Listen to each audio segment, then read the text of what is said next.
Examiner's office has positively identified a body as that of a man from Escondido who'd been missing. The remains of Stanley Stephens were found earlier this month near Lake Henshaw.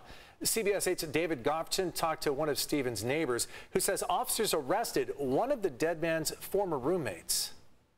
Wonderful guy. He's a neighbor of mine for 2.5 years. Became a really good friend. 71-year-old Stan Stephens lived in this house on North Broadway in Escondido. He was a retired librarian, loved taking long hikes, and went to church every Sunday, according to his neighbor, Stephen Rudolph. It's sad because his life was about his church, and he was involved so much in the community that when it came down to it, he's sorely missed by many people. Stephens went missing in mid-August, and Escondido investigators soon zeroed in on a former roommate. 32-year-old Ed Zamora had moved out of the house 4 months earlier.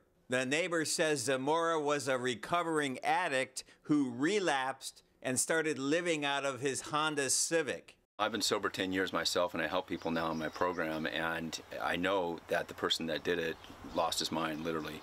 The neighbor told me nobody witnessed the murder. Stan just went missing one day. Deputies found the victim's wallet, cell phone, keys, and his Toyota Corolla still at the house. The two roommates did argue, according to the neighbor. During the time that he lived here, I know there was some bad roommate stuff going on about dishes, about cleaning, you know, the basic stuff you have with roommates.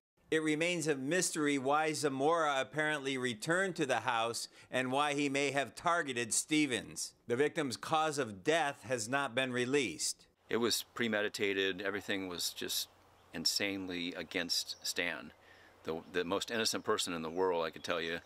On the morning of September 6th, officers found a body off Highway 76 and East Grade Road near Lake Henshaw. That same day, they arrested Zamora. It took the medical examiner 2 weeks to positively identify the body as that of the missing man.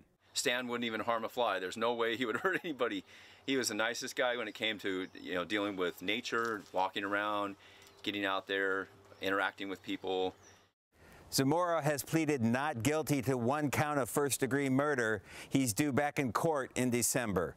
In Escondido, David Goffton, CBS 8.